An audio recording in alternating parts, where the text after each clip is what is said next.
First and foremost, my campaign is about abolishing the UAW apparatus. What does that mean? So basically, the UAW is comprised of two layers. It's comprised of the workers that generate all the profits, that pay all the dues, and it's comprised of a layer of bureaucrats. All right, what I'm talking about is eliminating the bureaucratic layer and having the workers have all the power in the decision making of the UAW. The UAW started as a workers' organization and it needs to be changed into a workers' organization, not a big business. Right now, it acts as a big business and it works to protect the company's interests at various plants. Lots of workers have said that I've spoken to that the UAW is in the company pocket. And what that means when they say that is the bureaucracy. It's not the workers that are in the company's pocket, it's the bureaucrats. And that layer needs to be abolished. Full rank and file control over all UAW assets, along with bargaining and vote counting. So we've generated all those assets by paying dues. And we should be the ones to say what we do with those assets, not the bureaucrats. That strike fund of 800 some million dollars and the total assets of $1.1 billion, including the strike fund, should be up to us to decide how we distribute that because we've generated that. Also, direct bargaining with the company. That bargaining needs to be done on the shop floor. Everything needs to be open for every worker to see, every worker to vote on, and every worker to, if need be, decide to strike over. It shouldn't be up to, like in the case of Ventra, workers to reject a tentative agreement by 95%, vote to strike by 98%, and then still be denied what they're saying they overwhelmingly want by a UAW apparatus. So that's what I'm talking about when I say workers directly controlling those things. Then a program to fight for what we need, not for what the corporations deem as acceptable. Right now, cost of living has risen. Inflation's at 8.5%, was at 9.5%. And those are things that the UAW is doing nothing over right now. It would instead tell workers they have to wait for years to bargain or wait for years to enter in any kind of struggle or negotiate, when the reality is that's hitting us right now and affecting us right now. And if we want to lead a fight over that, we should be able to, and we should be backed by the organization that we pay dues into if we would decide to struggle against that. Again, it's not only about me, it's about building rank and file committees at every workplace to decide democratically how to carry these struggles out. It's not up to one sole leader. It needs to be leadership in every plant that we develop, rank and file committees in every industry. This campaign isn't only about auto workers, it's about every worker and about bringing that class consciousness to workers worldwide, because that's how we'll win. An example of where you don't win with a nationalist strategy like the UAW has is just looking at the history of auto workers and the UAW. In the late 1970s, we had 1.5 million members. Today, we have something on the order of 372,000. This is their experience. This is their strategy, and it's failing us. And I'm proposing something entirely different. UAW can no longer sustain a family in any kind of meaningful way. Auto worker jobs used to be some of the best, and there was a reason for that. They fought for that. And I'm here to bring that fight back. I'm not here to operate with what the company deems as acceptable. They obviously have the money for it. If you look at CEO pay, Mary Barra's, Martin Lundstedt, Mary Barra of GM, Martin Lundstedt of Volvo, Shahid Khan of Flexingate, they own Ventra, the auto parts workers I talked about. Shahid Khan's a billionaire, and every other one of them has multi-million dollars. So the money's there. It's just a matter of the fight. As far as tiers go, I'm on a tier personally. I'm on the 5th stage of it, and ours work a little differently than that temporary part-time status. But they're all programs that divided workers up. In my particular plant, every year you get a different percentage raise, and I make the point that you start out at 75% of a top rate job. For some workers, it's much worse. That I've talked to in Michigan, but you start out at, let's say, 75%, the company would absolutely lose their mind if you only did 3 out of 4 jobs that you were supposed to do, and yet they deem it acceptable to pay you that. So that's got to be ended. Temporary part-time status needs to be ended, but it's not only ending it, it's how we fight for that. You can promise whatever you want, but the reality is you need an international movement to get that done. And I can go into that a little later. The corruption in the UAW went so deep and is still unresolved, such as the Black Lake Watergate issue, which is our property. Our dues paid for that facility. There's tremendous distrust from the vice president of the UAW down to our local treasurer who stole $2 million. I mean, right. Where does it stop? How are you going to? It stops with us. I would say it stops with us. We're the ones that we're not doing any of that. So that's why I say the power needs to be individually in all the workers' hands to conduct this business, and having those rank and file committees, every worker on the floor democratically having a say in how they conduct business at their floor, and being backed by workers at other plants through that organization. So it's the corruption stops with us, but we need to be the ones also that recognize, like you're saying, how deep the corruption of the bureaucracy goes, and that it can't be reformed in that manner. Even if the most well-meaning UAW member tries to get into that, they're facing an unwinnable battle. It's like going in the desert with a street sweeper. You're not going to win that. That's why I say we need to build those committees and decide things democratically on the floor. And the first step to doing that is organizing, and my campaign can help you do that. Anyone that writes in that's interested in starting a rank and file committee. I commend you for that. And again, this is something that needs to be done. I've got 35 years seniority and seen all the changes with the UAW over the years. Maybe it's time to just erase the board and start over. Turn it over to the workers. The important thing, not just erasing the UAW, because that 1.1 billion, like I stressed, that's our assets. We're not erasing that. I'm talking about we should have access to that money. That is our money. And I'm not saying that you don't understand that, but I just want to make that point abundantly clear to anyone else listening. It's not just about like decertifying the union. That's not what I'm saying. I'm saying that just that bureaucratic layer that's blocking us from our funds. The closer the UAW got to the companies, basically when there started being a UAW GM, a UAW Ford, and they started having stocks and sitting on the boards of these companies, they started to think in a company type of mindset. Their interests are now tied to the companies. Their stocks are now tied to the success of the company. And so any concessions they could squeeze out of workers that could make the company look better and the company have more success, while realistically doing damage to the workers that are generating that success, that's where the corruption basically started. It was naturally the whole government looking into it thing was an attempt to reform the UAW in the minds of the workers. And as the previous caller said, it's unknown to us how deep it really does go. They had a fire in the Solidarity House records room, and who knows what was lost there. I'm not trying to say that I know what was lost there, but yes, there's definitely cause for concern for additional corruption that the monitor is not going to even necessarily want to be made known to the workers, because the government's in league with the ruling class. It's in league with the companies. It doesn't have the workers' interests in mind either. That's why it hurried everyone back to work when we should have been out until COVID was eliminated. That's why it's hurrying teachers back into classrooms when COVID's still circulating, and now we have monkeypox and even polio emerging. So the company is lined up with private profit in mind. It's a capitalist system. It's not a system based on human need, socialism, like I'm running on.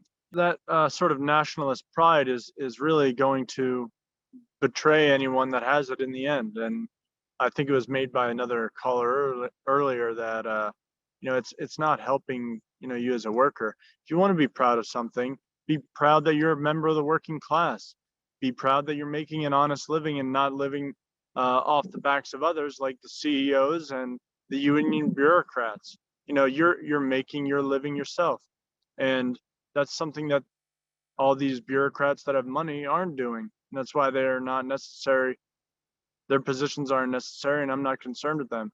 Be proud of, generating working class solidarity, because that's the way for us all to win, is recognizing that, you know, you're a worker, I'm a worker. Doesn't matter where you're from, doesn't matter what language you speak. We're all on the same page in terms of what we need.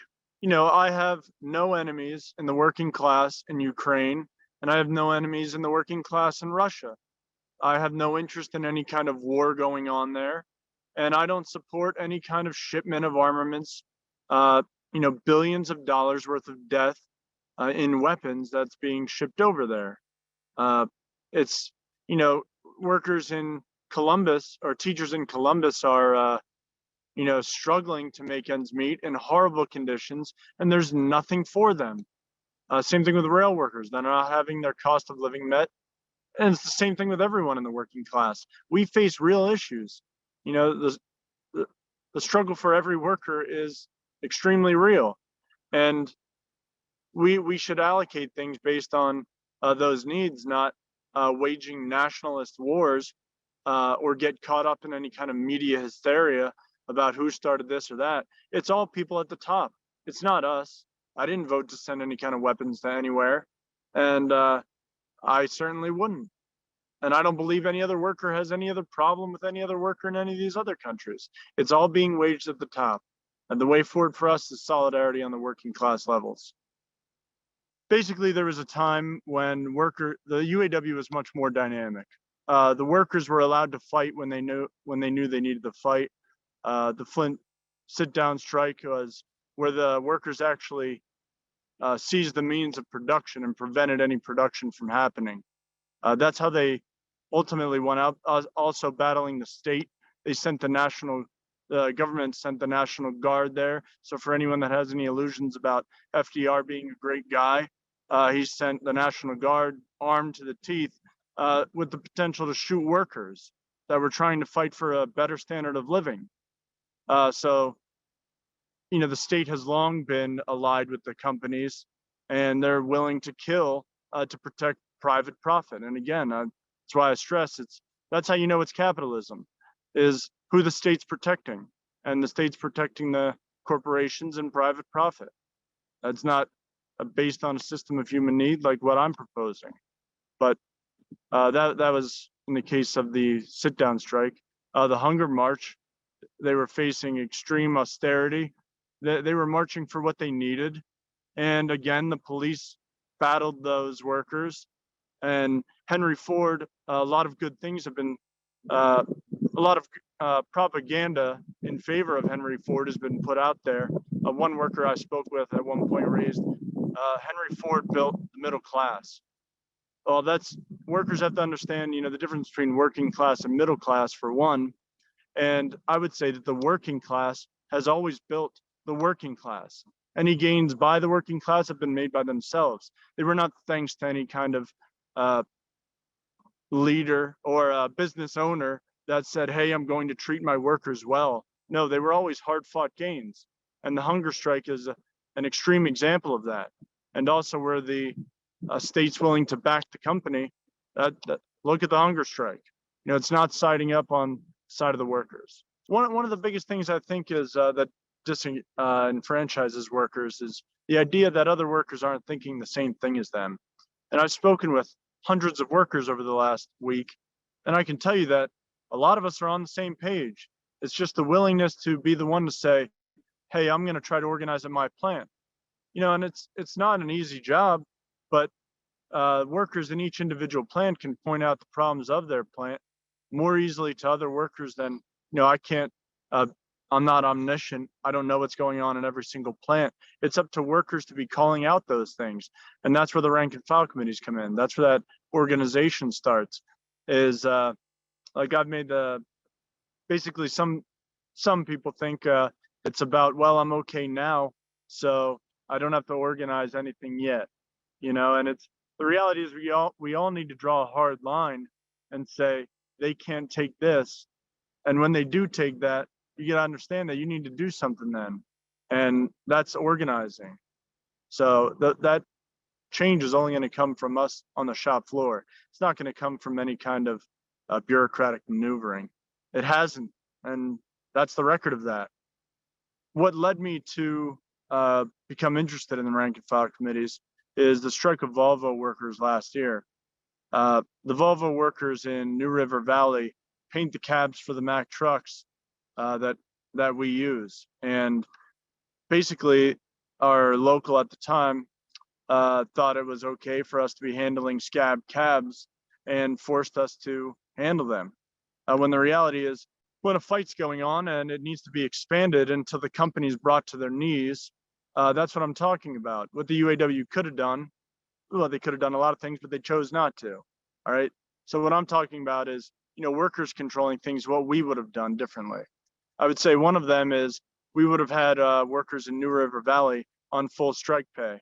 The workers in New River Valley Volvo basically rejected 3 contracts in a row and then were forced to revote by the company, Volvo, on their last tentative agreement, the third one.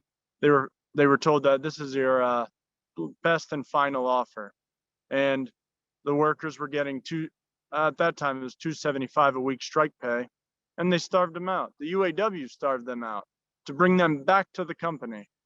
And the contract only passed after the revote by 17 votes. But those workers were hung out to dry. And they reached out to us at Mack to try to expand their struggle and, to appeal to us not to be handling the scab cabs that the UAW is telling us we need to.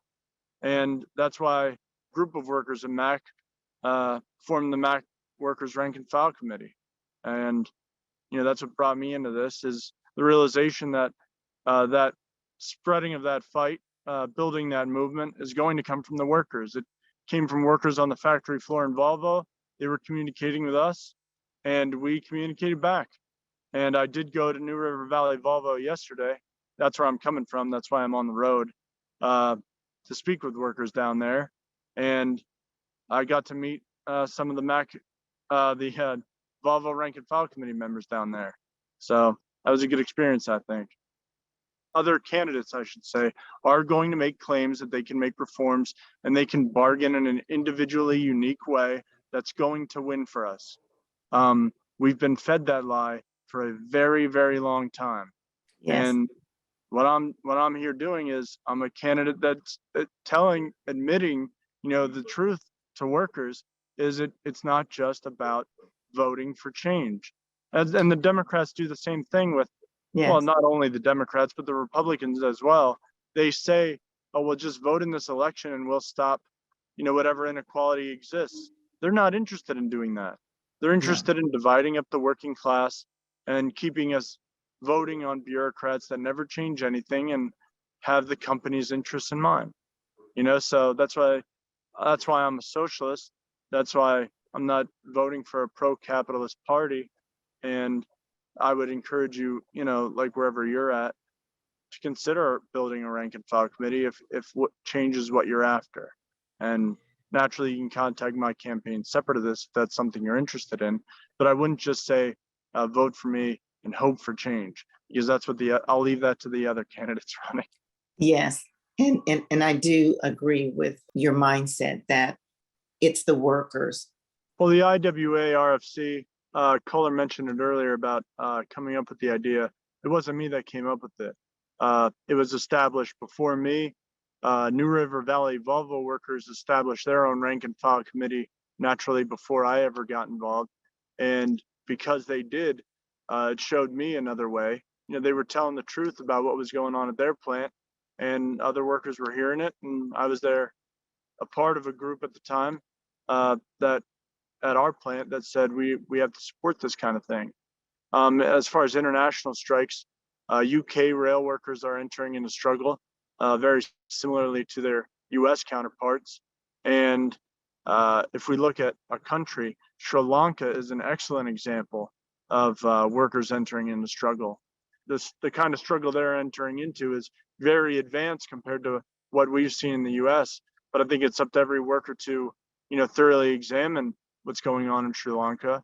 Oh, and also the workers in Chennai, India, that were at Ford, that basically their plant got closed. They have formed a rank and file committee, and got organized, had strike action outside of what their union was deeming acceptable, and they took it out of the union's hands. The union wasn't representing their best interests, and the workers in Chennai said, "We've got to do something about it. We've got to group up and we've got to strike," and they did it. So workers are entering in a struggle internationally, and just like it's the idea on the factory floor of, well, I'm interested in a rank and file committee, but I don't think anyone else is. When the reality is everyone's thinking that, at least everyone that's class conscious is thinking that, I should say. And there are going to be workers that are a little more hesitant, or have their other interests in mind, but what we need is that solidarity, and what we need is that working class interest if we're going to build and win. And also, looking internationally, there are workers in other countries that we have exactly the same things that we're trying to gain, and we would be much stronger were we to join up with each other and reach out and make those gains and enter into struggle together. From a lot of the workers I spoke to, I've heard a lot of very inspirational things. Workers have spoken very intelligently on a great number of issues, and I think that we kind of might downplay the real backing we'd have, turning to the workers in our class. But that's all been pushed on us by these bureaucracies and by a ruling class that, the power isn't there. Power absolutely is. And there are a lot of workers that say a lot of the same things I do when I'm going to plants. And, they're going to be stepping forward, and they already have. I've gotten hundreds of people signing up for what my campaign's putting out, and are absolutely interested in the kind of movement we're building. So, for anyone that's thinking, yeah, all those things are great, but we're only thinking them alone, I assure you we're not.